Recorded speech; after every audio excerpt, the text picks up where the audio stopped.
So in these early weeks of the seminar, I'm going to be speaking a great deal with the intention of setting an agenda or proposing a tentative agenda. But as we go on in the semester, I'd like you to be more and more engaged and increasingly to take over and propose alternative directions for our conversation. The central theme of the seminar is structure.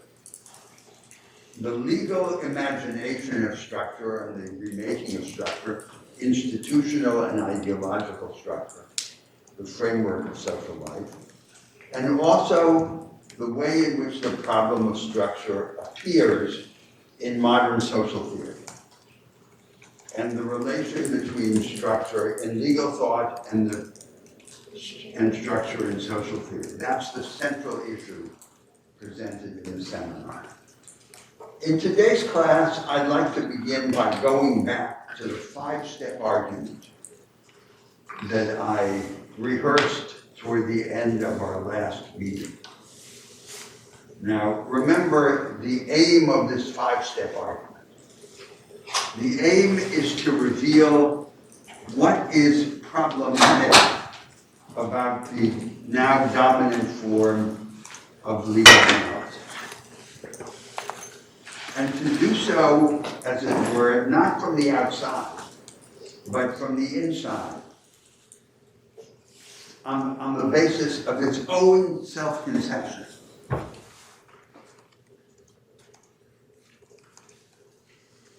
So the paradigmatic situation to which the five-step argument alludes is the situation of the law school classroom in a legal culture in which this style of legal analysis is predominant. Now, what is this style of legal analysis? It is a way of approaching law, the elaboration and interpretation of law, that is purposive. That is, it says that in order to interpret law, you have to attribute purpose to it. For the most part, the attribution of purpose is explicit, but it may also be implicit when it seems to be obvious. But purpose is, in this style of legal analysis, discussed and represented in a particular way. It is represented in the discourse of policy and principle. So this style of legal analysis is not only purposive, it is also systematizing. That is, it presents the policy-oriented or principle-based analysis of law as converging toward coherent narratives, systems of ideas. And it is not only systematizing, it is also idealizing. That is, it attempts to put the best possible face on the law.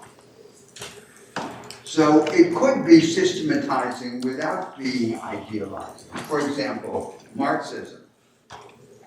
Marxism could present the law of the capitalist regime as an indivisible system and explain it functionally without any idealizing intention. But this style of legal discourse is purposive, systematizing, and idealizing.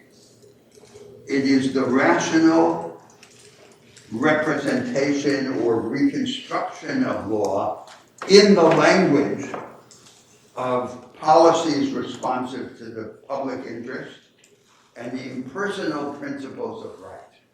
That is its basic nature. The five-step argument then attempts to disclose what is controversial, what is troubling.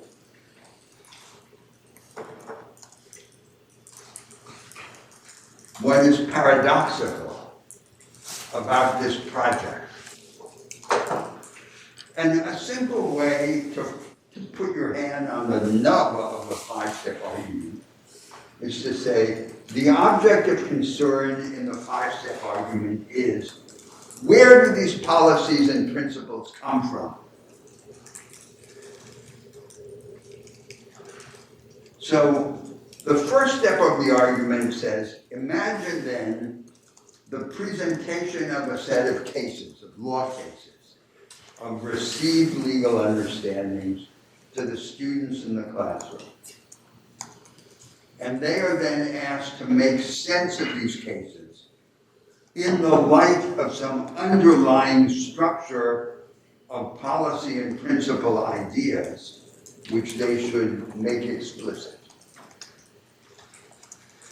So the first move in the five-step argument is that legal analysis conducted in this spirit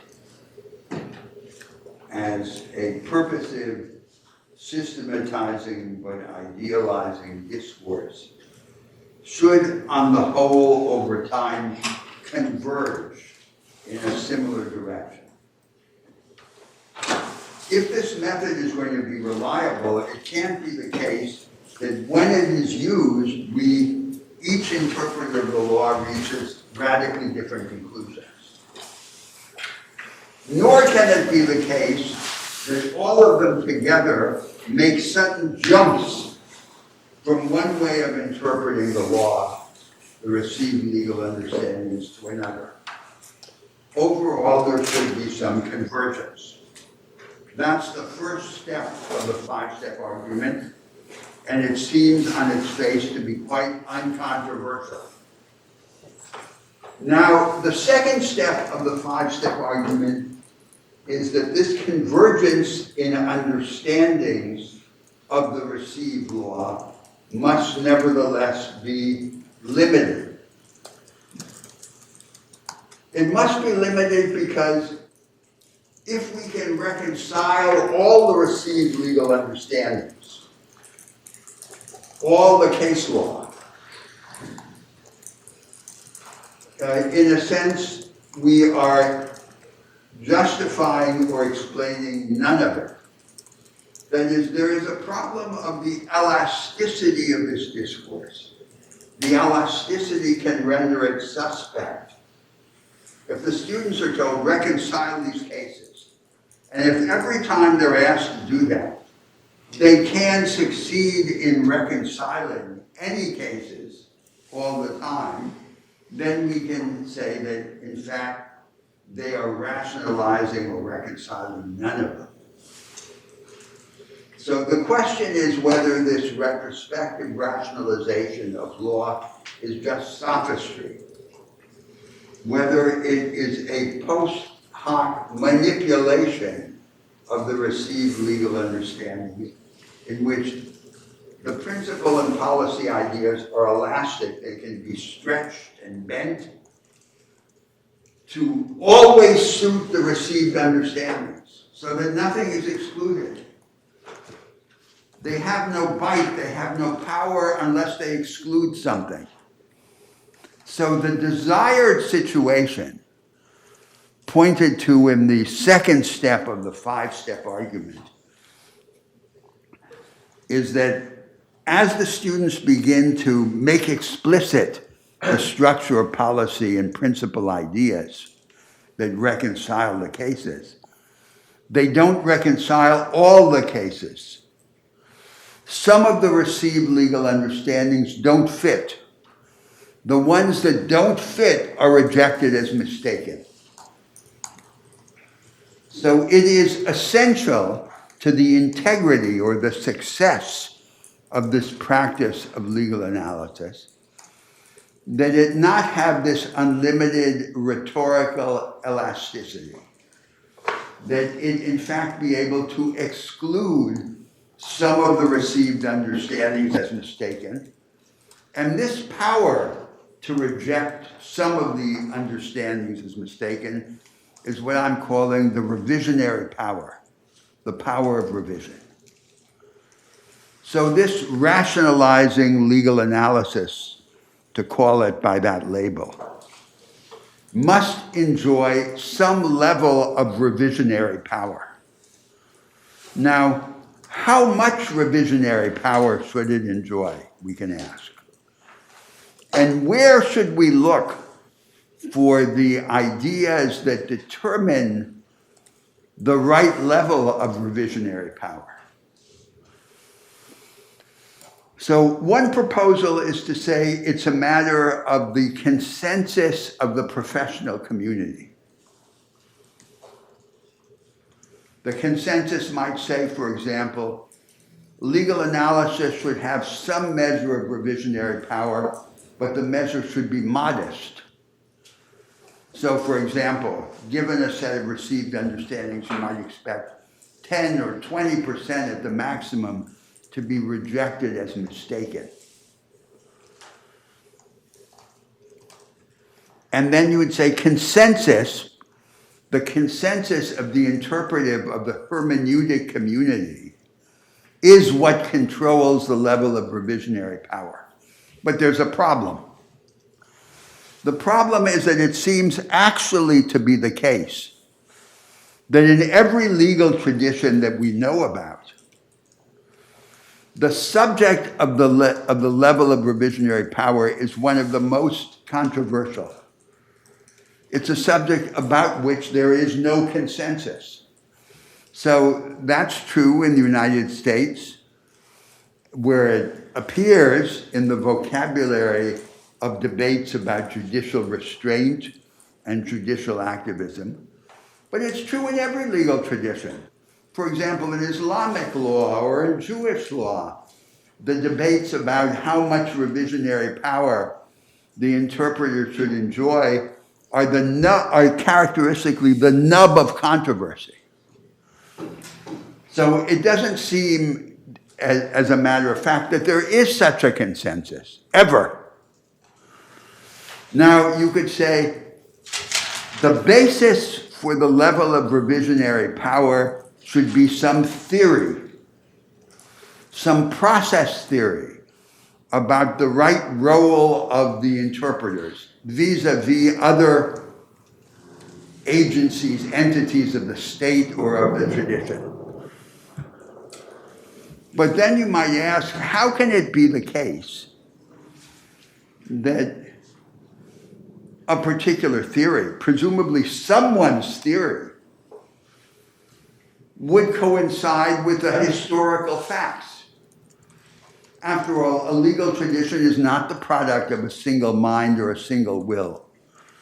How could it be that a particular theory of a particular theoretician could be the basis of this determination of the appropriate level of revisionary power?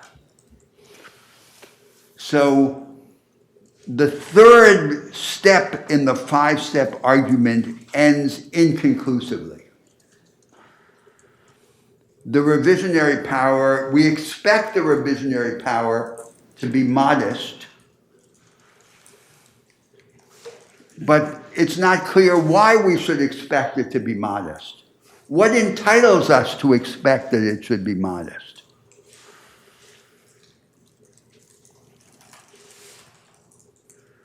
Now, we have a practical reason to expect it to be modest. The practical reason is that if the level of revisionary power is too low, if too few of the received understandings are rejected as mistaken, then we're back to the problem of suspicion, the suspicion of elasticity, of sophistry. The policy and principle ideas are too easy to manipulate. They're a kind of retrospective manipulation, which we can always make to suit the received law. On the other hand, if the measure of revisionary power is too high, and too many of the received legal understandings have to be rejected as mistaken, then the activity of interpreting the received law becomes, in fact, an activity of making law. And the distinction between interpretation and making begins to break down. That's the practical reason why we want the measure of revisionary power to be modest. So that's what we want. But the question raised in the third step of the argument is, are we entitled to get what we want? And it seems that so far we have no good answer to this question. Now, then we come to the fourth step in the five-step argument. The fourth step in the five-step argument is that the way in which we describe or represent these policies and principles that define the underlying principles and policies that will guide interpretation have to have a particular character. That's the expectation in this purposive, systematizing, and idealizing style of discourse. It can't be just any attribution of purpose. For example, just to go back to the contrast with Marxism, it can't be that the purpose is just a functional effect, that this way of interpreting the law, for example, suits the interests of the dominant class of society. It can't be that. It has to be a way of explaining that also justifies. So, it can't be just like the very circumstantial or localized purposes that might guide analogical reasoning. So a very powerful element in any form of legal discourse, of legal argument, is analogy. We distinguish fact situations and we attribute purpose to law in relation to that distinction of fact situation. Those are the classical themes of legal analysis. So, the law prohibits noise in the park, or it prohibits vehicles in the park, say, because they're dangerous or because they make noise or something. We attribute some purpose to it. And so it shouldn't be read as prohibiting the tricycles of an infant. Purpose is essential, but these analogical purposes, these purposes that guide analogical reason, have no coherence. They just come from our open-ended human concerns. We don't expect them to converge. We do expect the policies and principles that animate this style of legal reasoning to converge. We expect them to be fragments of these coherent narratives, as if they were pieces, flawed pieces, capable of development, that could develop, that could mature into an intelligible and defensible plan of social life. That's what they have to be like. So the purposes are not just sustained from below, as they would be in analogical argument, the purposes that you attribute, that you use to justify treating two fact situations as similar or different for the purposes of the application of law. They have to be pulled up from above, as it were, by these policy and principle ideas that are fragments, that are pieces of a plan of social life. A plan of social life in the making, as it were. It's never fully systematized, it's never perfected, but it's in process. And in the common law, in the English common law, the old way of describing that was to say the law works itself pure, Lord Mansfield. The law works itself pure through this progressive decantation, converging up, becoming more coherent, becoming more transparent. That's the fourth step of the argument. Not just any purposes can be admitted, but a particular kind of purpose. A purpose that has this idealizing role and that is systematizing, that tends to cohere or to converge, even though characteristically we never see the ultimate system.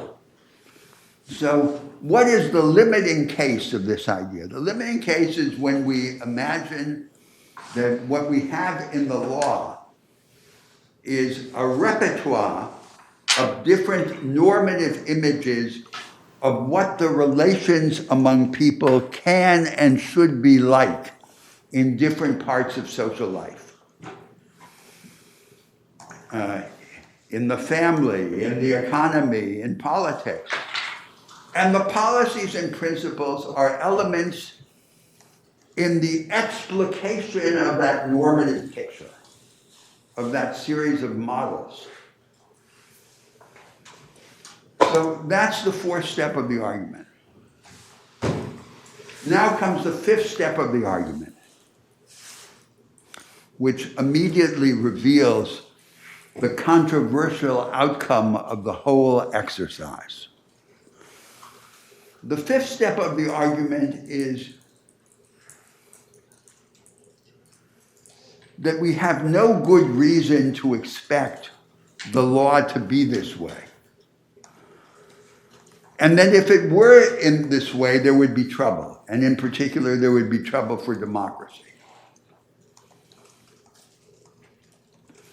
So let me ask a simple question. These policies and principles, where are they? Are they in the law or are they outside the law? So the assumption of this style of legal analysis is that to a significant extent they must be in the law. The jurist must be able to discover them latent in the law.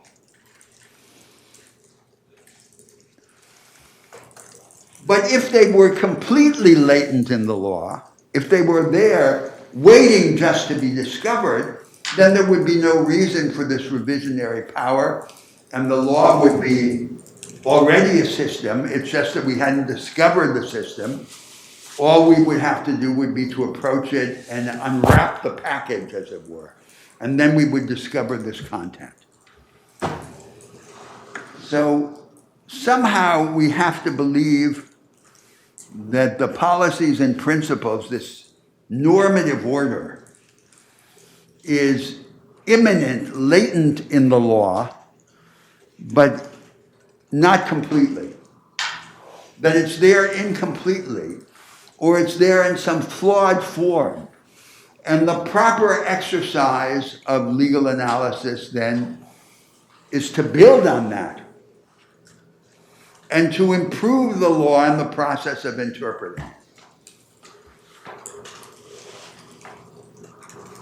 Now we have to ask, is that a plausible picture?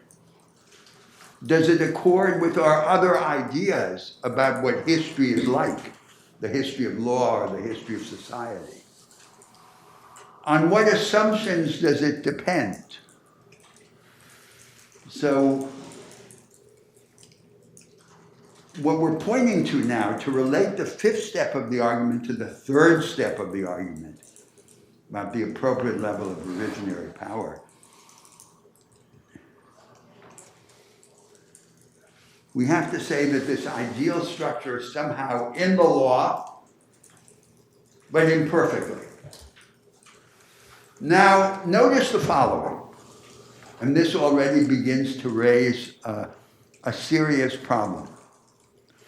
The main schools of jurisprudence in each country today, under the aegis of this dominant style of legal analysis, diverge precisely in the way in which they characterize these principles and policies.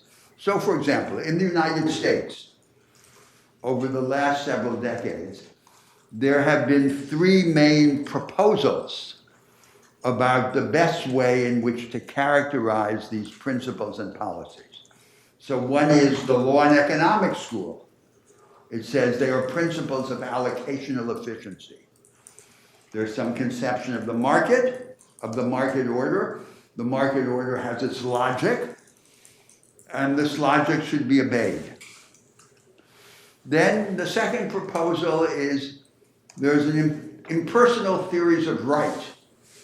This is what the philosophers say in the tradition of liberal political theory, and in jurisprudence people like Dworkin or Alexei in Germany. So there are these theories of right. And then the third proposal is a legal process proposal. Hart and Sachs in the United States.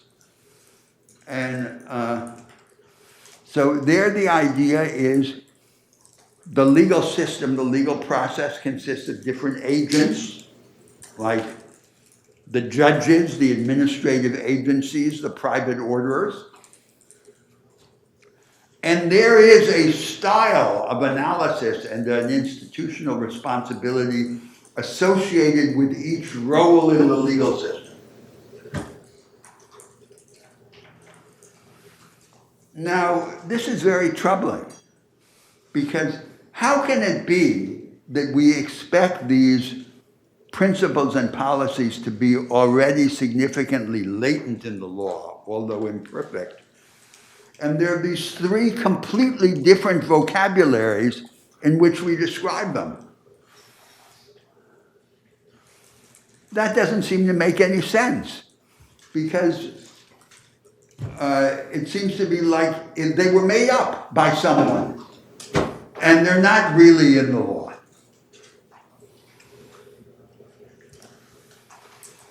So then we can ask then, on what assumptions could it be the case that the law would spontaneously evolve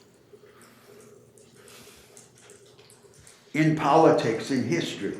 There's conflict among ideologies, among visions and interests.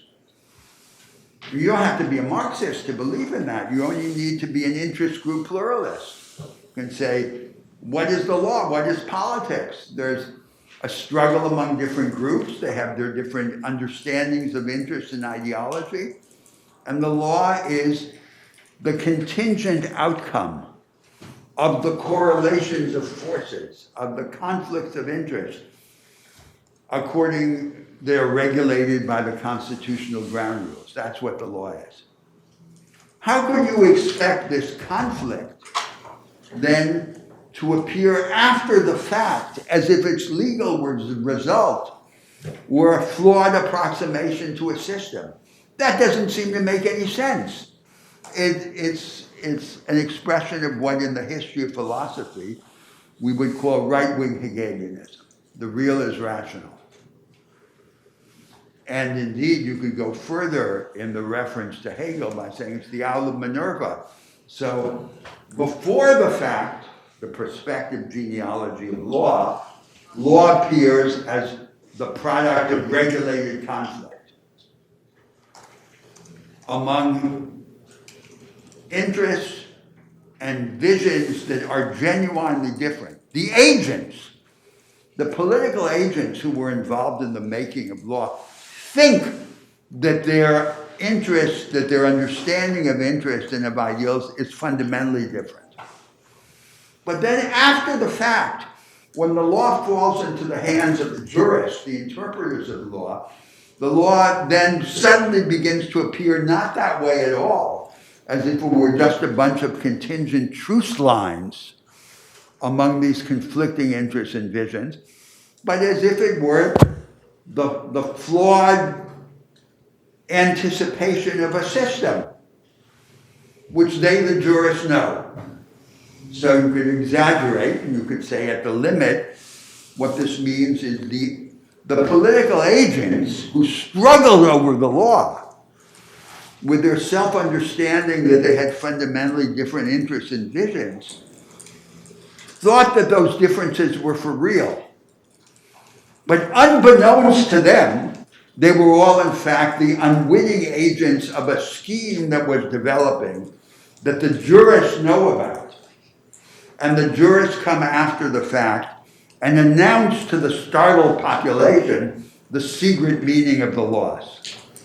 So that's as it were, the interpretive, the the hermeneutical outcome of this exercise, in which we are contrasting the retrospective genealogy of law with the prospective genealogy of law.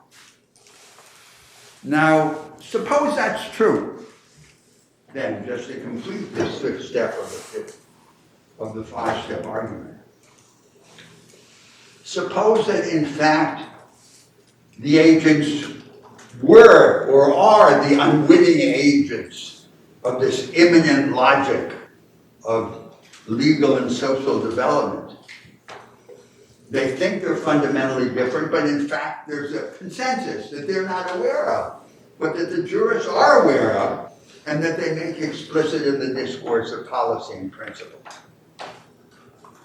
Then there's trouble of a different sort. Not because there's an unbelievable rationalization of historical experience, but because we've created an idea of law that seems to be incompatible with democracy. If popular self-government means anything, it must mean that the terms of social life manifest in the details of the law are chosen, and not that they're somehow imposed by some underlying script of history, some logic of which the political agents are unaware.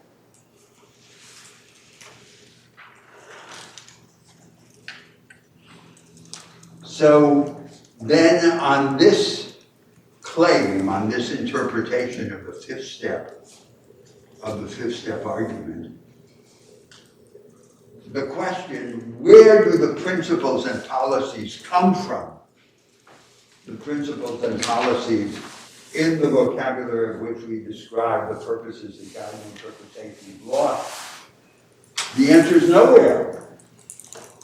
Because there's no good answer to that question, just as there's no good answer to the question of what's the appropriate level of revisionary power and where should you look for it. So there you have what I'm calling the five-step argument, which simply reveals, it discloses what is strange and questionable about this style of legal analysis. Now, let's stop for a moment and just discuss that. So what do you think? Yes?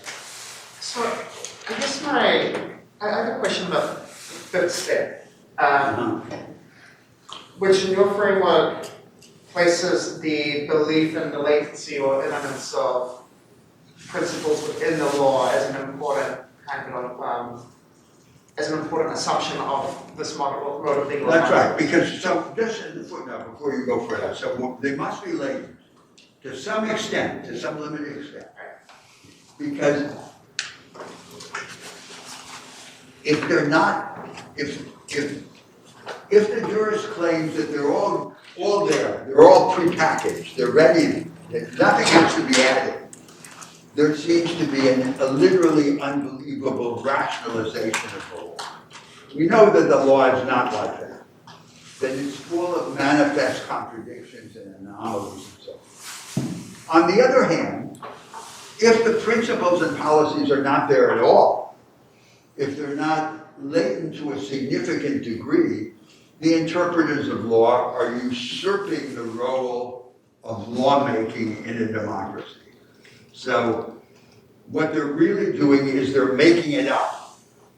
So the narrative of policy and principle is being made up by the jurists. And they're claiming falsely that it's already there in the law. That's the reason why it must be latent but not completely latent. But couldn't one maintain a commitment to the paradigm of legal analysis and simply say that the law is serving, take some kind of functional approach, say that the law is in the service of external principles and policies that are derived, through John Rawls and the veil of ignorance, or whatever it may be, take your pick. And the law is simply there as a kind of functional instrument to translate those into practices of social life. Would that would that be susceptible to this? I mean, it doesn't seem particularly, it's still susceptible to the democratic critique, but is it still susceptible to the same five-step kind of critique? So we have to say something more. So that's why I compared this to Marxism. And I said, so a Marxist might say, capitalism is a system, and it has a predetermined legal content. And there's an institutional and legal architecture that goes with it. A particular regime of property, a particular regime of contract, and so forth. And what we're calling the policies and principles are simply fragmentary elements of that legal and institutional architecture that is latent in the regime. That would be a purely functional explanation. But it wouldn't be acceptable for the purposes of rationalizing legal analysis, because it would explain in a deconstructing or unmasking way. So the policies and principles have to explain in a way that represents the received legal understandings as flawed, incomplete parts of an intelligible and defensible plan of social life. That's the point. That's what makes it idealizing as well as systematizing and purposive. And so you have to say, and at the limit, it's as if this plan were a plan such as a single mind and will might conceive. That's what's mysterious, because that's what a plan is. If before the fact the agents are really divided by these understandings of interests and ideals, how can we explain that after the fact, what they have produced emerges as if it were a system? That's this mysterious alchemy, this transubstantiation that happens in the movement from the prospective to the retrospective genealogy of law. Now, I should say, and I want to come back to this later in today's meeting and later in the semester, that this is the contemporary version of a very general problem in the history of legal thought. So I wrote an essay called The Universal History of Legal Thought that I do want all of you to read. You can find it easily on the internet. It's relatively brief. And so this is the theme of this essay is that there are three elements in the universal history of legal thought. One element is the idea of doctrine. Legal doctrine. Doctrine is the immanent moral order in social life expressed in legal doctrine. The second element is law is whatever the sovereign decides. Those who have power. In a democracy, it's supposedly the people. The majority qualified by the rights of the minorities. And it's obvious that these two ideas are in total contradiction with each other. So most lawyers in the world are educated in the civil law tradition, as I was.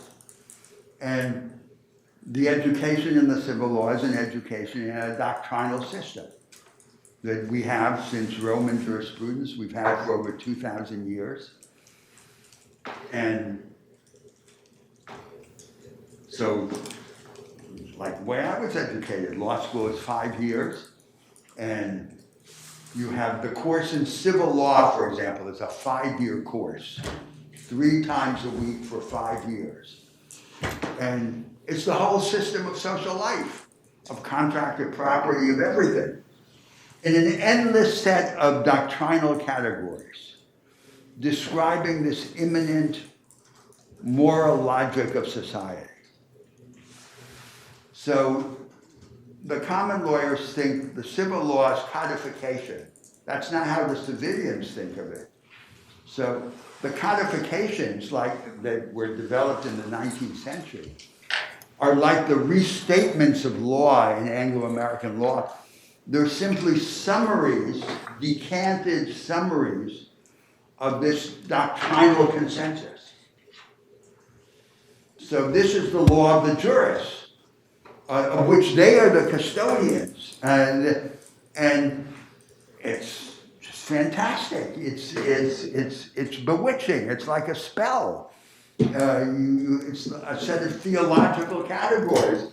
The whole system of social life as not just brute force, but a serious, and that's a large part of doctrine.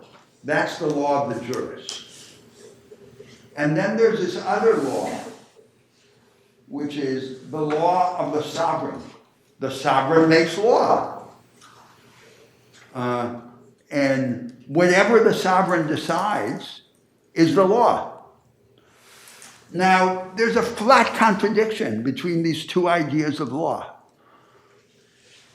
And these problems that the five-step argument are revealing are like viewed from another angle. They're like a contemporary twist on this very universal contradiction in the world history of legal thought between these two ideas of law. Because the prospective genealogy is law as made by the sovereign in the conflict of politics, and the retrospective genealogy is the law of the jurist. How could one be translated into the other? Except by some kind of mysterious accident. And then the second thing to say about this, about the relation between these two ideas of law, is that they're both radically incomplete. They both contradict each other, and they're incomplete. Now, they're incomplete in a particular way. They're incomplete because what they don't say is how they relate to the actual structure of society. The actual structure is there, like a brute fact. So, for example, legislation.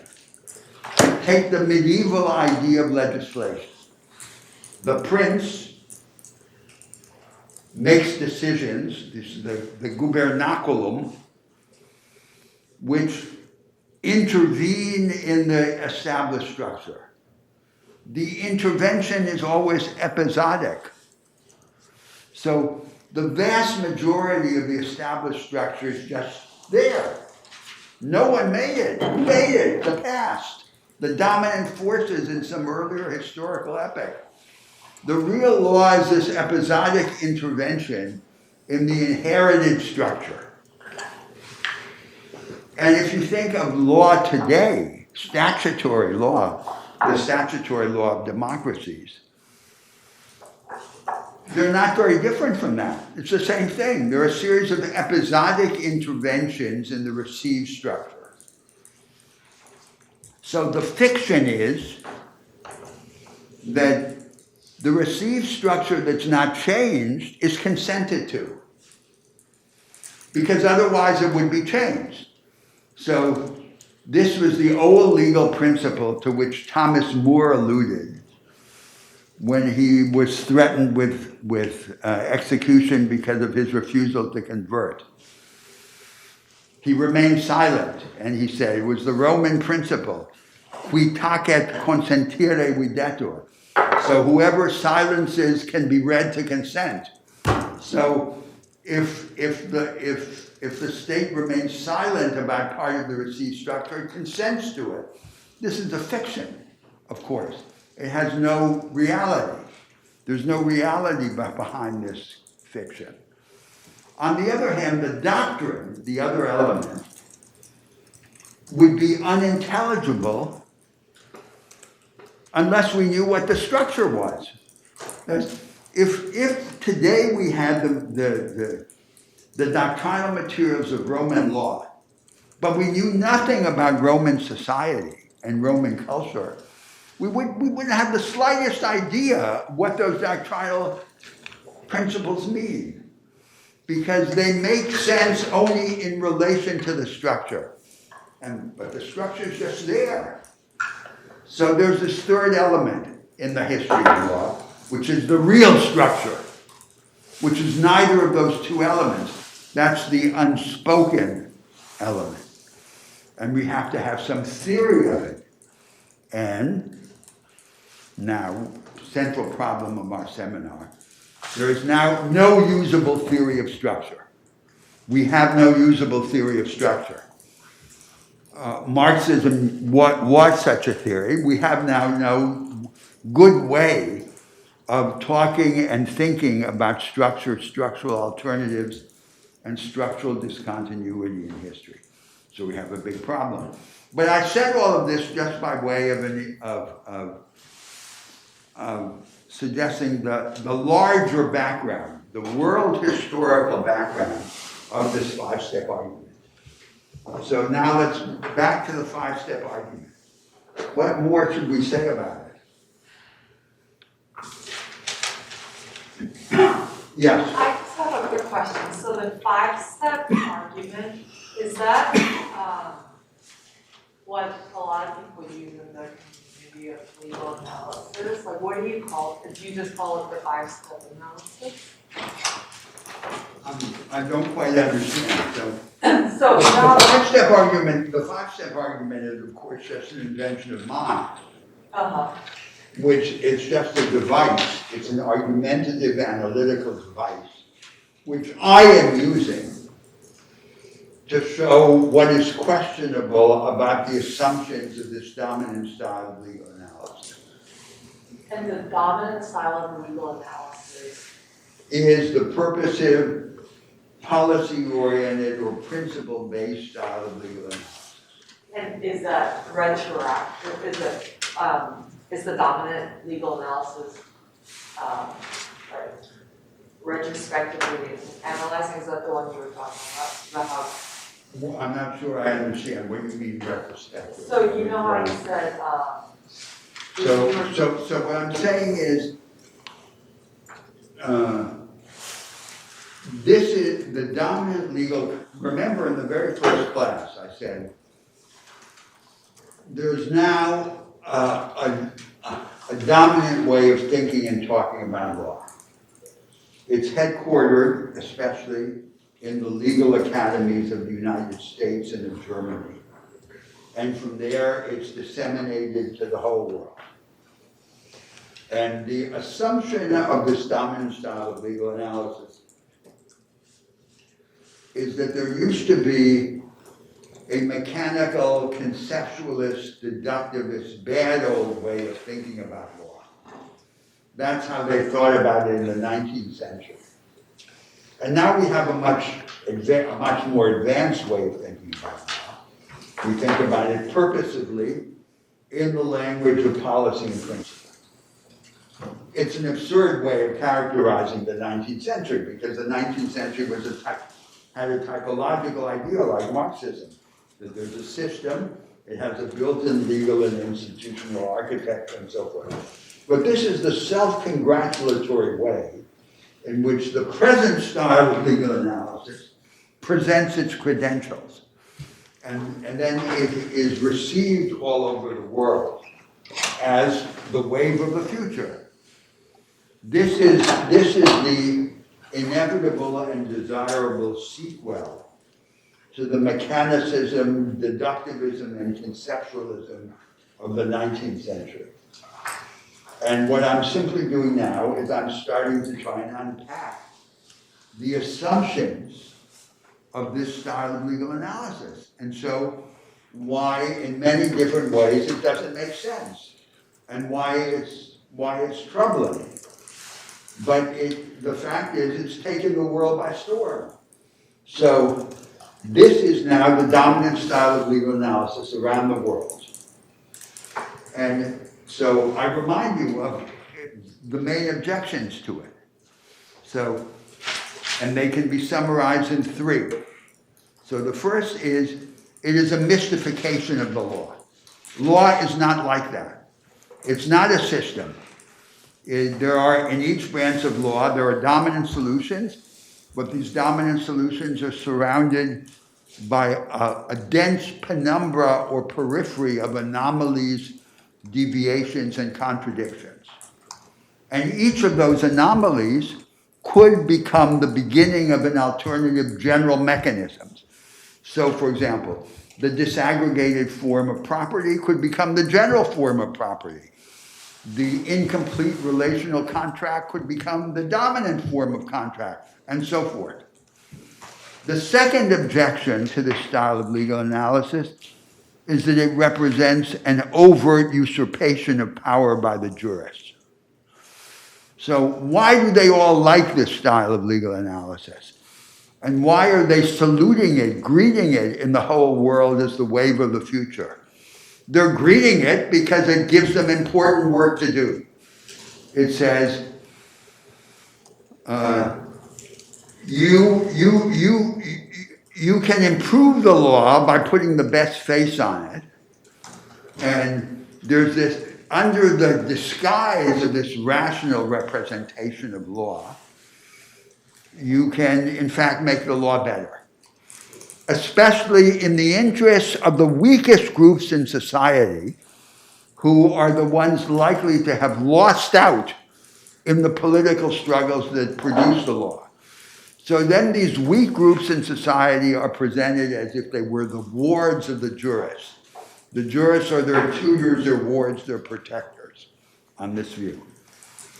But the third and most fundamental objection to this style of legal analysis is that it squanders what I described in our first meeting as the principal comparative advantage of law and legal thought, which is that it deals with the institutional structure of society, not at the level of abstractions and generalities, like capitalism or the market economy, but at the level of significant detail, at which level its transformative opportunities become manifest. That is, what is the point of departure for transformation? It's what exists.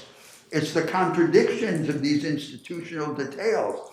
We could develop them in one direction or another direction. So we squander that. That's what happens.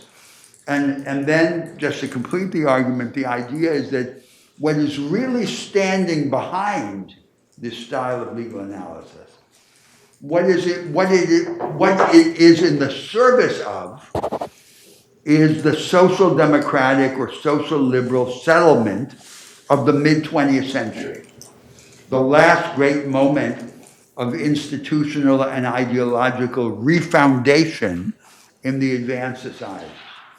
So at that moment, there was a renunciation of the attempt fundamentally to reshape the worlds of power and production. And there was a consolidation of the established institutions. The state was allowed to acquire these powers, to regulate, to redistribute, but the fundamental institutional forms of power and production were maintained.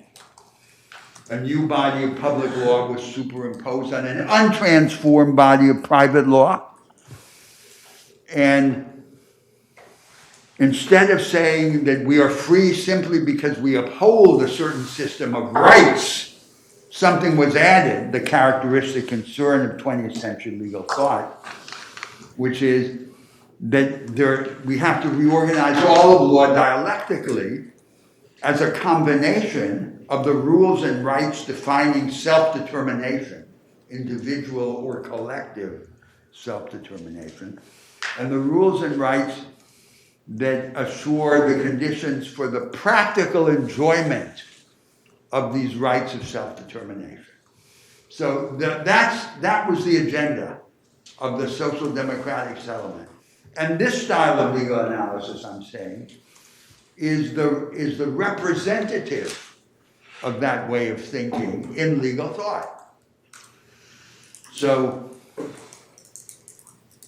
the social liberal and social democratic settlement is now in trouble all over the world, right? It's being hollowed out, it's contested. right-wing populism has come into this vacuum which it has created by its failures.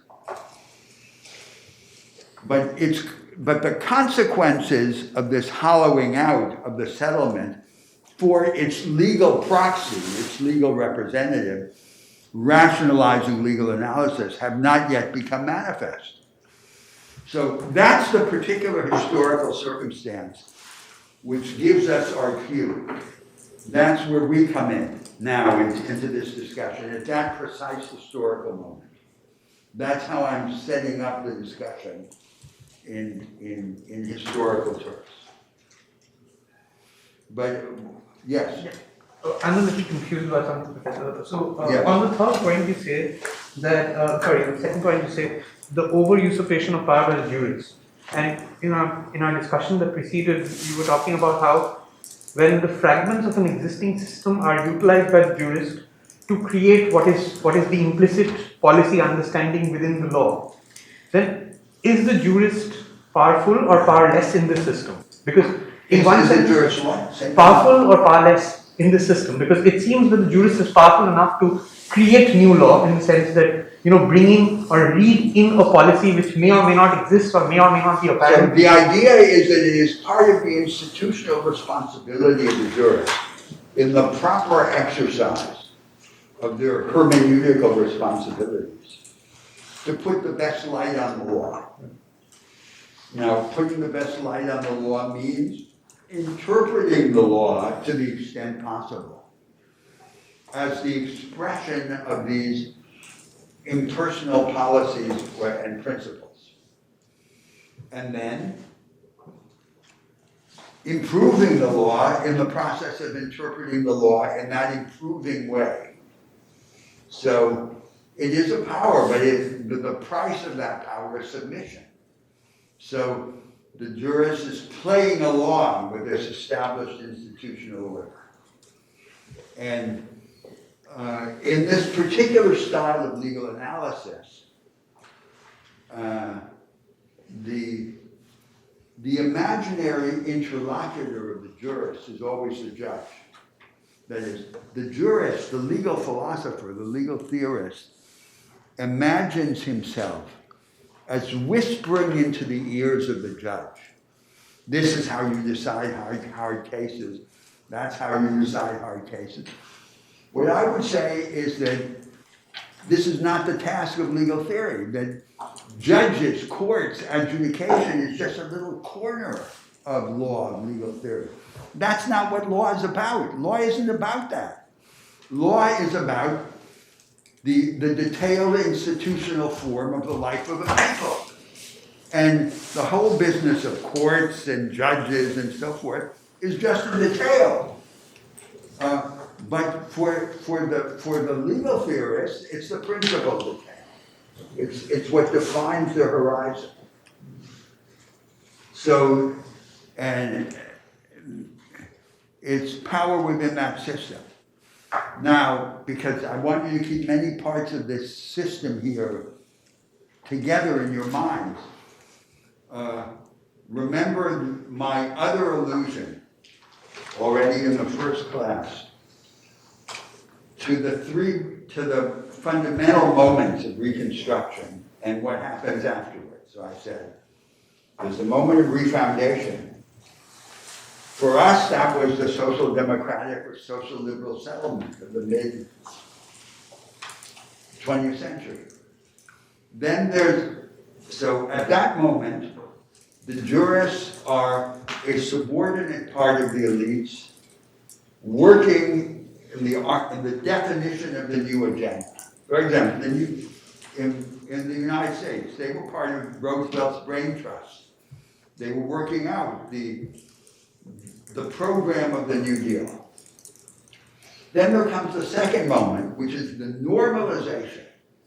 So the refoundation gives an agenda, and the jurists work it out systematically, a whole system of law. And so that also happened in the United States for 30 or 40 years. And then begins a moment of darkness. The refoundation recedes into the past, and it ceases to speak adequately to the fighting issues of today. So, what does the Rooseveltian or social democratic settlement say about NAFTA, or about this, or about that? It doesn't resolve the issue. It doesn't resolve the fighting issues of today. And then the jurists cease actively to believe in the assumptions of that early project, and they develop what I call this tactical and ironical attitude. And that's then the whole tone of the law reviews changes. The typical articles continue to have this canonical formula of presenting a body of law in the light of policies and principles, arguing that some of it is mistaken, but it's very clear that they don't believe in it. And they're using it to promote this or that political agenda. So the whole discourse of legal doctrine becomes tactical. Now, this is very dangerous, existentially dangerous. Life is too short for tactics. A couple of tactics and you're dead. That's the principle. So you can't have an instrumental attitude to your discourse. You have to believe in your discourse. And the most important thing is it has to show you a path. It has to map a path of ascent. Yes? I'm trying to understand the cause of the current period of darkening. I understand time has passed, and I understand that in theory, the circumstances change. But does the darkening necessarily come because the previous period of Reconstruction, once it is normalized and expressed and manifest, because then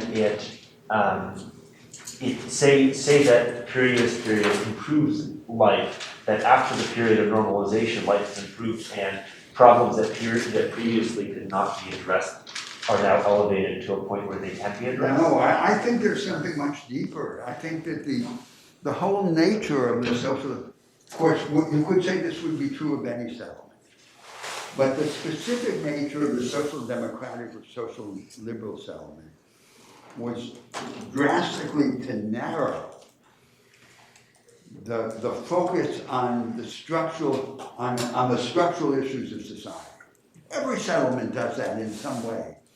But the social democratic or social liberal settlement did that in a very direct way. So it said, we'll accept the market order in its inherited and established form, and we'll humanize it. We'll humanize it most especially through compensatory and retrospective tax and transfer, by progressive taxation and redistributive social entitlements. So then, the fundamental problems of society are always structural problems. So, for example, now there's a new vanguard, a new advanced practice of production. We call it the knowledge economy. It exists only as an island, as a series of islands. It excludes the vast majority of people. Everyone who is not in it is on the whole condemned to some kind of make work. So there's an economic dualism. That's an example of a structural problem. A structural problem can only be adequately addressed by a structural solution. And the whole apparatus of this style of legal analysis is incapable of delivering structural solutions. And I would say it's part of the problem because it casts this false halo on the law that it's a system. And that's a system, it's an intelligible and defensible plan. And it hides, it actively conceals, suppresses, or understates the element of anomaly and contradiction in the established legal materials. Those anomalies or contradictions are the material with which the transformative forces have to work. So we have an intellectual interest in revealing this stuff of contradiction, because that's the instrument of the transformers. So that's what I would say. And that's the fundamental reason for the darkening. The darkening is because as time goes by, the structural problems of society become manifest. And the inadequacy of the attempt to give non-structural solutions to structural problems, which is what we have in these societies. If I could just have a brief follow-up Yes. to that. So, is the argument then that the problems, say, in the early stages of the Reconstructive period, that the problems then were not clear to the intellectual class, to the people who were not clear in general to the people who were living them, that the solutions were inadequate to solve the problems ultimately? Or the problems didn't exist, like the knowledge economy problem simply didn't exist back then? Well, it's hard to answer that question, because I would say the alternatives that you presented are not, in my mind, not clearly distinct. So,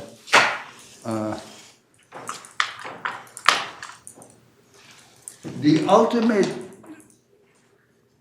ultimate stake of ambition in social theory is the explanation of structure and the elucidation of alternative structures and so forth.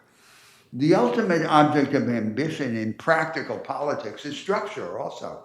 The preservation of the established structure, the creation of alternative structures.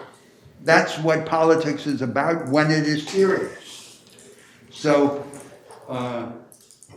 this agenda of the social democratic or social liberal settlement narrows the focus on structure.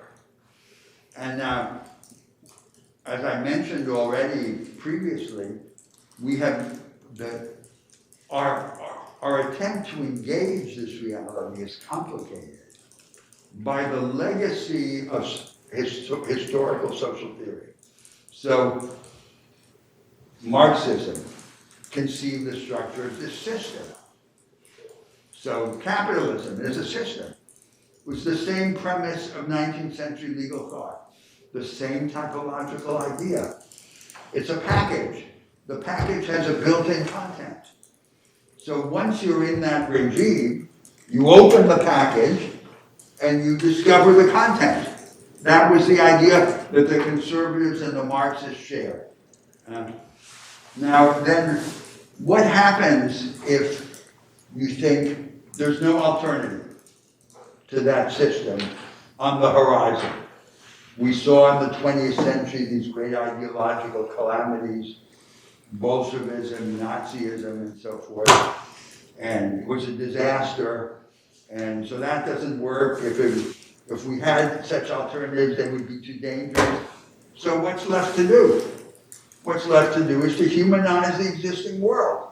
So this is then, so this idea of systemic substitution, which we inherited from Marxism, is converted into its opposite.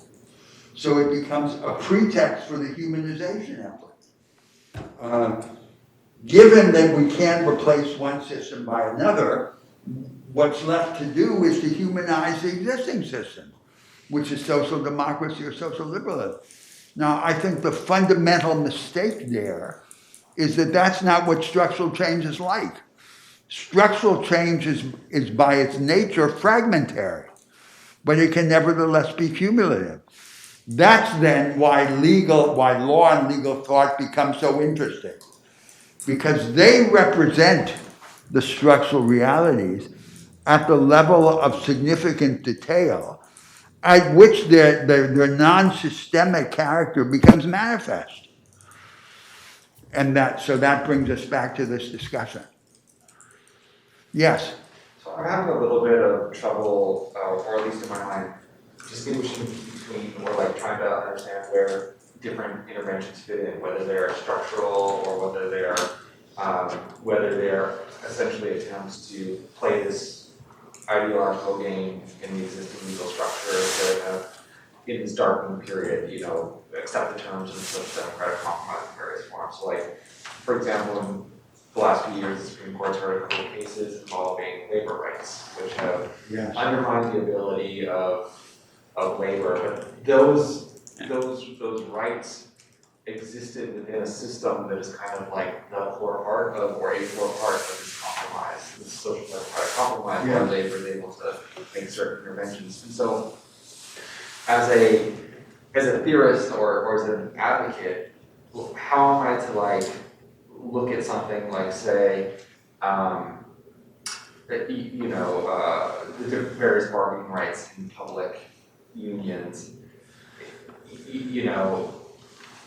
if I'm making an intervention saying, well, we should bring that back, we should make a modification to allow that, like, would that be on the level of a structural critique? It or- can be, it Okay. can be the beginning of a structural agenda. Because if structural change is fragmentary, if it's piecemeal, the meaning of every transformative initiative in the world is always determined by its sequel. So you can't know what the meaning of a partial structural change is because its meaning is determined by the future. So every partial structural change can be a pretext not to take any step further, or it can be the movement towards a step further. It depends what happens next. And that then depends on how you, so one side are the programmatic initiatives, and the other side is the definition and defense of group interests and class interests. So, and here again, let me make a contrast with Marxism. So, the Marxist idea of class interests is that as class conflict broadens in scope and grows in intensity, the objective character of the class interests become manifest. And every class has objective interests. Its objective interests are determined by its place in the present mode of production and by the role in which history casts it in the transformation of the modes of production, because it can then represent an agent toward the supersession of the current mode of production. I think the truth is exactly the opposite. That as group conflict or class conflict broadens in scope and increases in intensity, its false semblance of objectivity begins to vanish.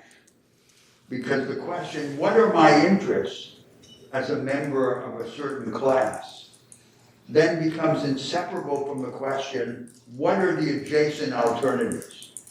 And who would I be under those alternatives, and what would then be my understanding of my identity and my interests? So for example, take an issue which is of absolutely decisive importance for the left parties throughout the world. And their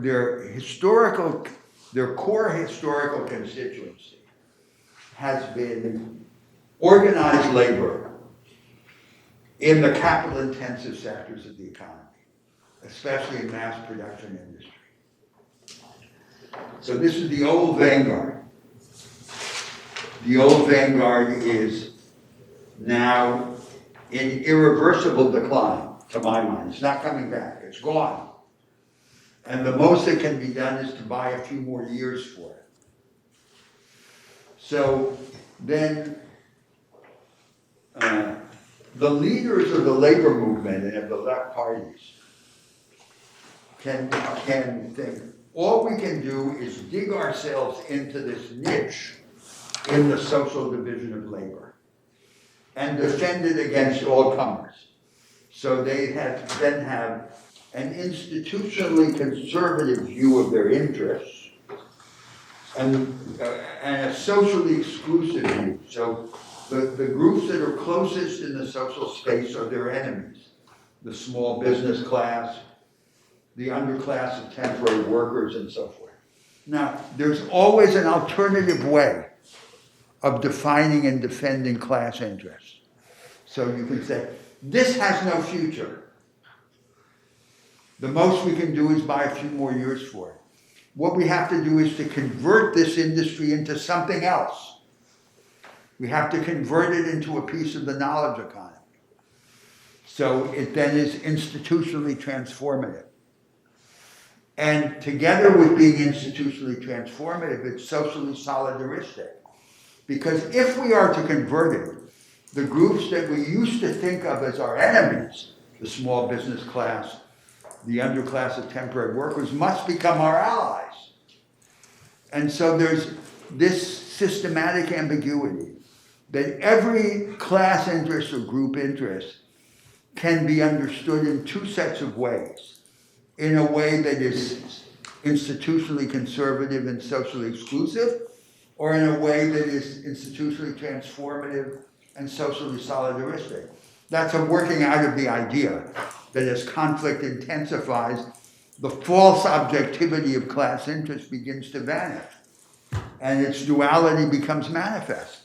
So every project for an alternative has as its reverse side a different way of thinking about group alliances or class alliances. That's what I would say. And this approach to legal thought is then an element in that, which we have to begin to understand this dominant style of legal analysis, grasp what its price is. What's the price that it pays for this mystification, for this inhibition of transformation, and what are the alternatives to it? Yes. Okay. Then, yes. If I can speak out loud and just get feedback from Sure. folks. So what I'm thinking right now is, I think, well, first, in this whole thing, the law of a new system would have to be more intelligible. The law needs to be more intelligible, because right now, it seems like the law can only be understood by a small subset of maybe even attorneys, because it seems almost that it's become so particularized in some of the different elements that you mentioned that it can not only be understood by a few, which lends itself to be either manipulated or just unaccessible. So my thought process is whatever future system of law we have needs to be accessible so that a relatively lay person can use it and access it and practice it, at least the general amount of law without a specialist, and maybe if there's something particular there, they might need a specialist. And then I think in terms of like where we start, because we talked about fragments, starting in certain areas and pushing until we hit a wall. It seems to me the intuitive place to start would be areas of private law, especially in the United States, because private law is already kind of fragmented. In that, contract property and things like that are so already fragmented state to state. We'd be able to experiment and maybe start at that level and push until, obviously there will be a barrier at some point, but that might be a logical place to start. Is that a right intuitive sense, or what some thoughts people have on that? Well, I think it's true that this 20th century operation maintained the inherited body of private law. And as when I did that toolbox of categories I put on the board, I started with private law. Yeah. So I think that is an element, but it's much more general than that. So I would say it's not just private law. For example, constitutional law. That was another part of the toolbox. Yeah. The constitutions of the 20th century are filled up with promises of rights, bereft of any institutional machinery for the fulfillment of their promises. So they're unkept promises, and we need a different form of constitutionalism together with a different form of rights. So those are two things that were excluded by that 20th century settlement. The reformulation of the market order. A market order can be reinvented. And the reformulation of democracy. You can imagine a high energy democracy that doesn't need crisis to make change possible. We can imagine a market order on which people can get claims to capital, to the productive resources of society, without there being perpetual and absolute property, and so forth. So that's all the beginning. So obviously, just ideas about alternatives don't change anything in the world. But without ideas about alternatives, we can't change them. And so the notion is we have to extend our repertoire, our imagination of the institutional possibilities, because that's the vital element in a discourse about transformation. And they can't be just institutional possibilities at the level of abstraction, they have to be detailed. Right. And the detailed is what's in law. But I want to go to another element of your statement when we're speaking about the experts and very few people understanding and so forth. So let's talk about legal education. So where is the law study? It's studied in these law schools. Now, it's very strange. So in a large part of the world, there's no college system. You know, people go directly from secondary school to professional school. And law school is the default avenue of accession to the national elites. So if you don't know what to do and you want to be part of the elite, you go to law school. The vast majority of people who are in law school in countries like Japan or Russia or Brazil have no intention of practicing law. They're going to become everything else, entrepreneurs, diplomats, politicians, and so forth. So why do they go to law school? They go to law school with the idea that in law school they'll learn what the deal is in their society. And what's the official vocabulary in which to describe the deal? That's why they go to law school. But what do they get in law school? That's not what they get. What they get in law school is 5 years of doctrinalism, like I got. I happen to love it. But it was an acquired taste and a very special taste. And it didn't have anything to do with this general social ambition of the people who went to law school. In the United States, the character of legal education is on the whole much more open, much broader than it is anywhere else. For example, we're having this seminar here. We couldn't have it in almost any other country in the world in a law school. But the vast majority of people who are in the American law schools are, in fact, at least in the initial part of their career, planning to have a law-related professional activity.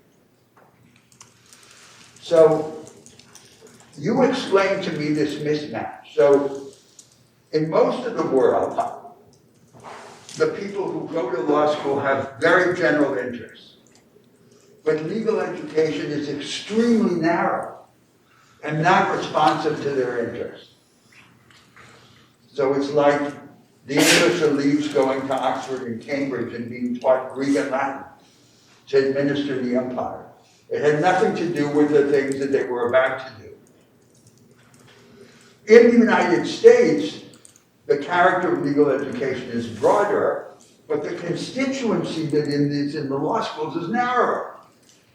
So where there is a general interest, there aren't the people. And where there are the people who might have a general interest, there isn't the character of legal education that would be responsive to it. Now, that's the actual situation in the world. Who could have imagined that? It seems absurd. But that's the reality.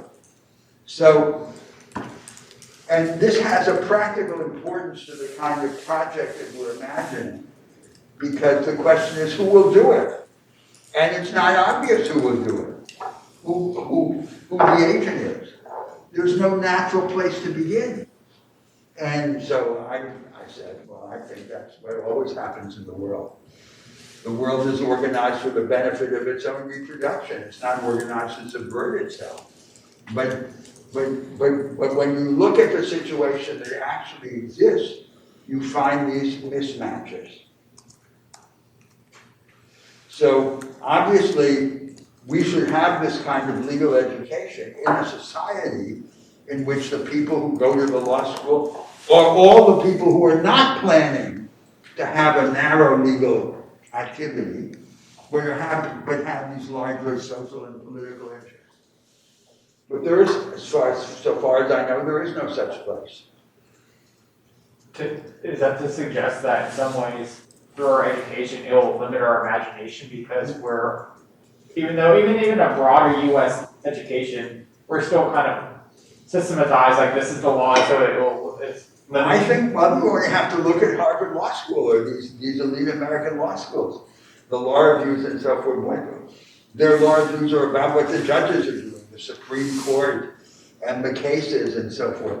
So everything that's not about that, that's about the institutions and the alternatives of society, the kind of icing on the cake. It's treated as secondary. Because the real constituency that's in these law schools is a constituency which is turned to the much narrower idea of what it is to be a jurist. And where there would be the people who have the broader idea, there isn't the education that's responsive to it. So,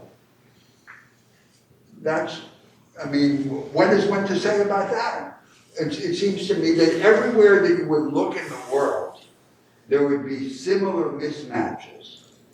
And we don't get to invent the world. This is the world we have, and we have to work with these materials that the world as it exists gives us. Yes?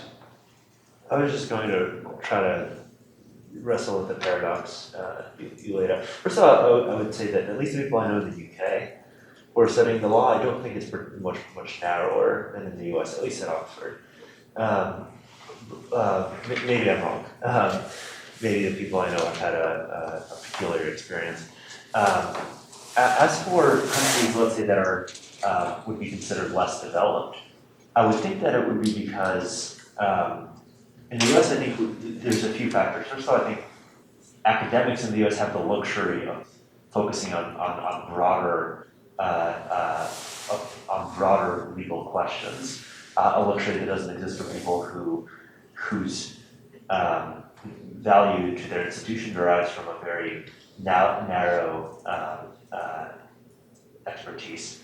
And I also think that we have a unique legal environment in the United States because we have so many of the world's largest companies, and in general, so much of the legal activity relative to corporations and significant financial transactions happens, or at least relates to this country, as the country that it was at least 20 years ago, 30 years ago, probably the world's hegemon. I think all of those factors coalesce to create the environment you're talking about, whereas there's a lot of money in the legal profession in the US, which is not true across most of the rest of the world. But that also, like the lack of money in the legal profession, perversely both causes people who are going into the legal profession to not become those who get a legal education to not become lawyers, and causes the institutions which educate legal professionals to be far more narrow and technical in their approach. Where are they being educated to be technical and narrow? Where? Where? Yes, I didn't understand the last comment you made. The last comment is simply that I think the fact that in America so much money flows into the legal profession. Well, that's an explanation. That's a reason to attract people to the law schools, yes. Yes, and it also, I think, allows for broader experimentation, because when people are, when you're in a, say, developing country, or my parents come from Ukraine, the fields in general tend to be more technical because you like the academics the meritocracy in general, the quote unquote meritocracy in general is more technical because Right, it's. but it still doesn't make any sense to me that there are all these countries in the world where the people who are in law school are in law school because they want to do everything else. They want to go into the civil service, they want to be part of the business elite. So they have very general interests, and they're in law school, as I said, to learn what the deal is and to learn the discourse in which to describe the deal. And that's not what they're getting in law school. They're getting this very narrow, stultified discourse. It's a huge waste. And here in the United States, it's this obsession with lawyers, with judges, with courts. My colleagues are overwhelmingly interested in judges and courts. I keep asking myself, if you're so interested in judges, why don't they become judges? Rather than being professors. But yes.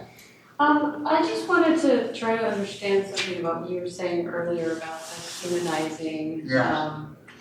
And I guess one thing I was trying to understand is whether you were saying that part of the state of affairs today has to do with kind of reaching the upper limit or some temporal horizon of that humanizing process, of like that trying effort to humanize the current structure. No, but humanizing in a very specific sense. So Right. they establish the market order in the social democratic or social liberal settlement.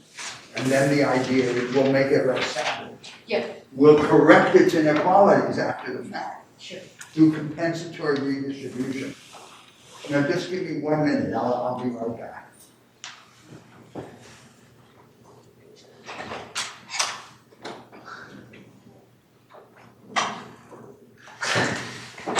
All right.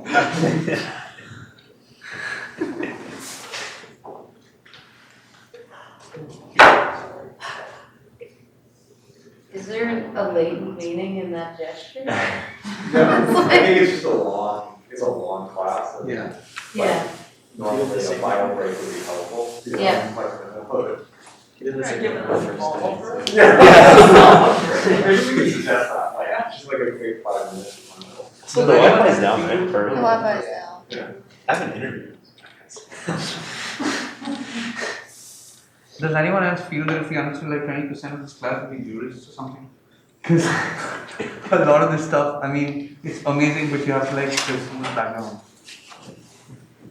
I think so. That's what it is. True. I think he's, I don't know, like I was. What does he mean by a jurist?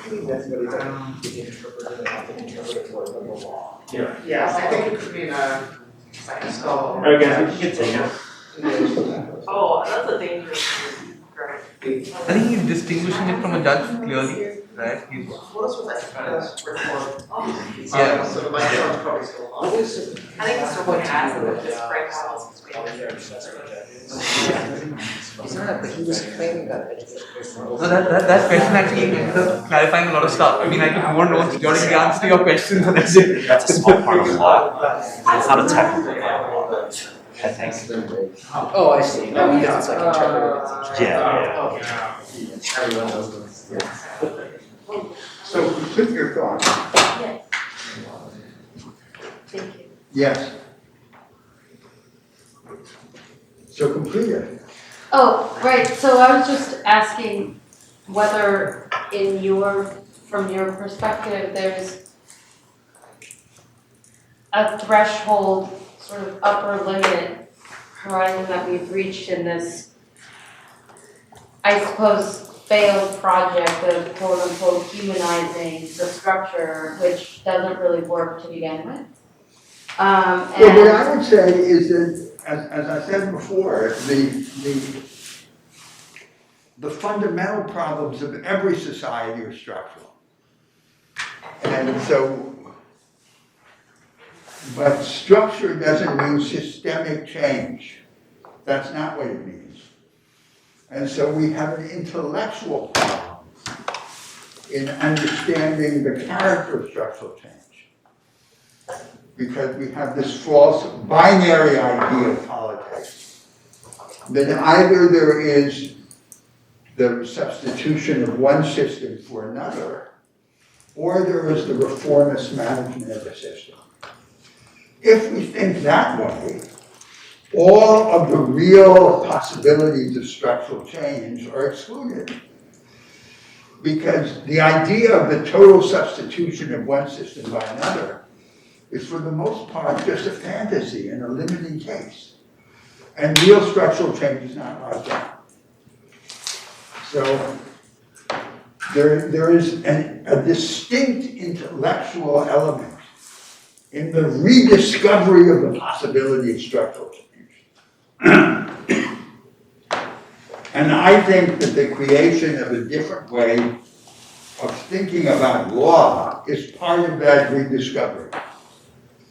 Because of this relation of law to the detailed institutional arrangements of society. And that was the whole point of that toolbox. So the toolbox that I put on the board in the first day of class was not the description of a particular program. As I said, it's not, to my mind, it's not appropriate to think of the the legal notables as a kind of proto-political party or a movement.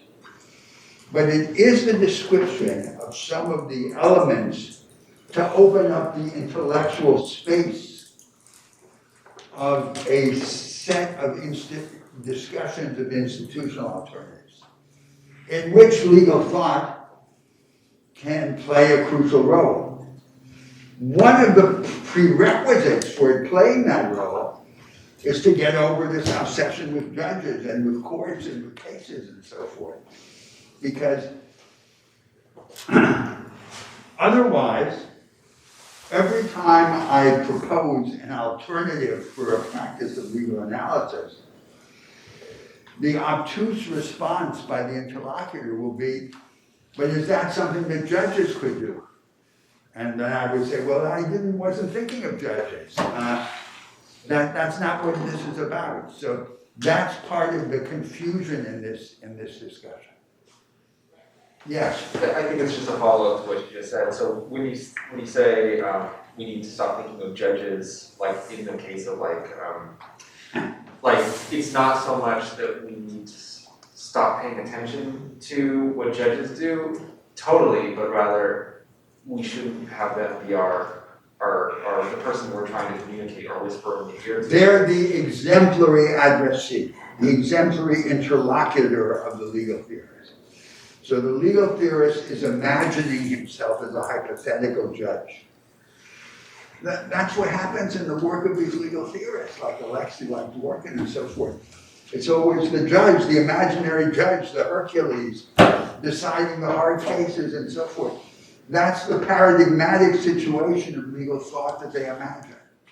But would it be useful to then take doctrines and develops and say, well, here's the ways in which that it continues to, replicate or undermine structural possibilities in a different direction. So like you could say, I mentioned labor law earlier, so like you could say, you can critique it without, and talk about it without saying, without an eye towards like influencing by people on a court, but rather suggesting broader policy changes. So, first of all, I think that the secondary vocation of legal thought does respond to the adjudicative setting. So, and one can have a deflationary view of the adjudicative setting. So for example, one could say that what we would expect in professional legal analysis in an adjudicative setting is a form of legal discourse that is purposive.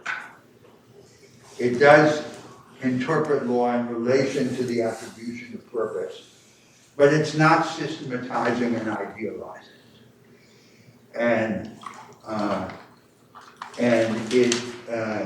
So we deflate it. But that's not the main responsibility of legal thought. The main addressee of legal thought is not the judge, not the court. The main addressee of legal thought is the citizenry, is the nation. It's the public conversation in the country about its alternative futures. But then I think it would be very reasonable to say, well, if there's a law school and most of the people in that law school are planning to be lawyers who argue cases or work in law firms and so forth, why should they be the ones to discuss the alternative futures of the country? There's no answer to that question. It's just accidental. It's that the place where law happens to be studied is that place. And that place is full of this particular group of people with those interests. And there's this mismatch in the world that I just described. So, if you ask me, where's the appropriate agent for this transformative practice that I'm imagining? The answer is nowhere. But I think that that answer is characteristic because, as I said, the appropriate agent for a transformative task almost never exists beforehand. The agent is always created retrospectively. And we then have to seize on whatever agents are ready and available, and they have to somehow incongruously do this task. So that's just the messiness of the world as it exists. The world is not created for the benefit of its own subversion. Yes. So, I'm just trying to understand this. So, if the jurist is pitching to not the judge, but to the citizenry, and at the same time, the transformation that we're talking about happens in steps and in incremental ways, and it can lead to possibly a conclusion Yes. which is transformative. But how do these two things, which sound contradictory, reconcile? Because at some level, you're working within a system which expects the judges, or at least the judicial system or the legal system, to legitimize whatever it is that you're arguing for, that change, which is not in its own interest. So the possibility of it being legitimized is also, I presume, lower. So is it like a democratic process of change that you're advocating? I'm not exactly sure. So in transformative politics, the ideas have to come from somewhere. And so the characteristic mistake of the politicians is they think their problem is only the practical problem of opposing interests. So when they need ideas, they'll get technical advisors from the universities or wherever, and then they'll have all the ideas that they want whenever they need them. But that's not how it is. The repertoire of ideas available in the world at any given point is relatively inelastic. And the practical politicians are at the mercy of the ideas that are available to them. So Franklin Roosevelt was a radical experimentalist. But if you look at the content of the most radically experimental phase of the New Deal, the first year and a half, his ideas were almost the same as the ideas of the corporatist and authoritarian regimes of Europe at the time. It was the same thing. Corporatist stabilization of the economy, employment of workers and labor fronts. Why? Why those ideas? Why those experiments? Because those were the ideas that were available in the world. And so there's this distinctive intellectual element in expanding our imagination of possibility. Not the ultimate remote possibilities, but the possibilities in the domain of the adjacent possible. What's the next steps? What's the theirs to which we can get from here? And at the level of institutional detail, those ideas almost inevitably take a legal form because they are about institutional detail, the subject matter of that toolbox that I put on the board. So that's what I'm saying is the distinctive intellectual element, and which has to be created from somewhere. Now, the agents who would have those interests don't exist, and so we have to work with the available material in the available institutional settings. That's what I'm saying. Yes.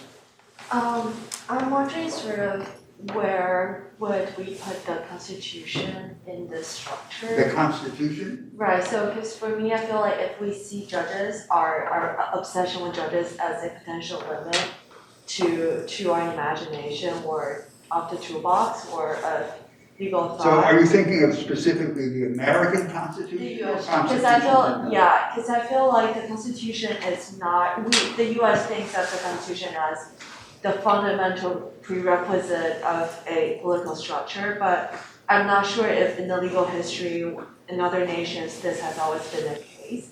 But to me, it feels like in some way the Constitution is a limit to the change, and also maybe the Constitution itself is not a limit, but our conception of the Constitution becomes. Well, everything is a limit to everything else, of course, but it is true that institutional change in politics has a certain causal priority because it determines the terms on which all the other domains can change. The power of the state, because the state makes the law and so forth. So,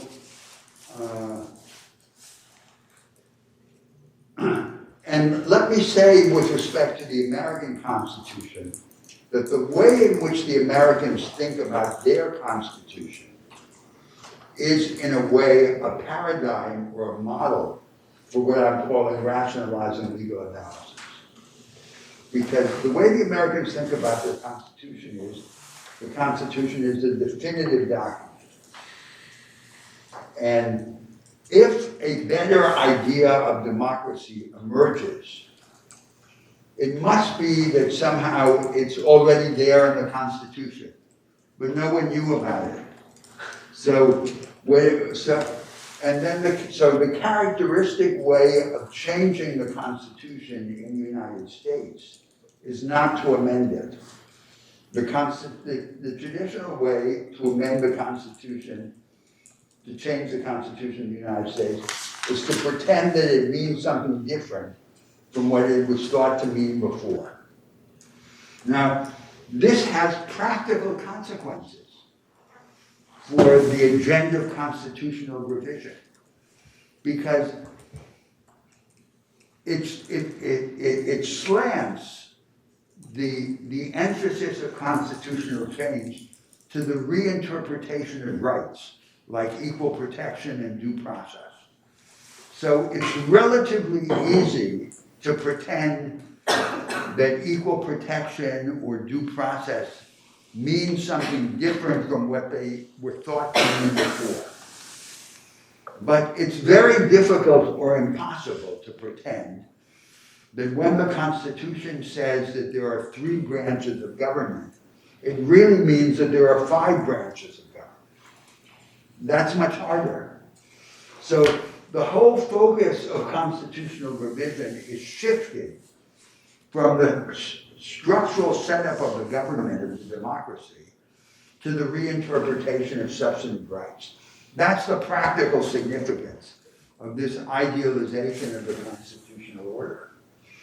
And so then it becomes a model for what I was calling rationalizing legal analysis. This rationalization of the existing order has a specific anchor in this idealizing interpretation of the Constitution. So now, furthermore then, following on your suggestion of the importance and priority of constitutional change, the American Constitution sets up a kind of proto-democratic liberalism.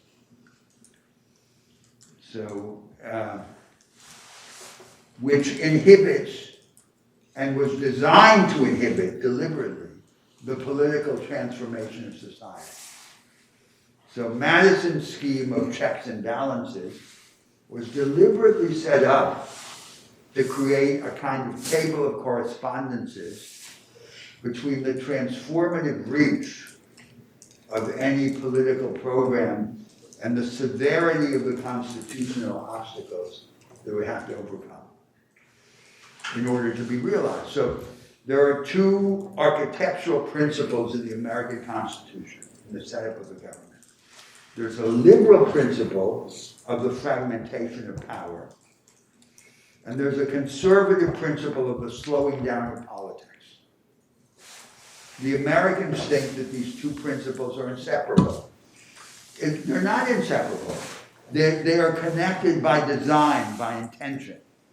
So it's easy to imagine a series of discrete, relatively minor constitutional changes that would have drastic political effects. For example, you can say that under a presidential regime, if there is a deadlock between the two political branches, either branch would unilaterally enjoy the right to call early elections.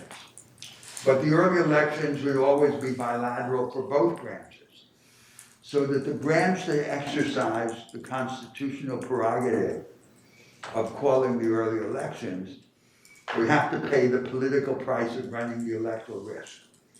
That's an example of a very limited constitutional change that would radically reverse the dynamic of the presidential regime, because then it would become a regime for the acceleration of politics rather than for its slowing down.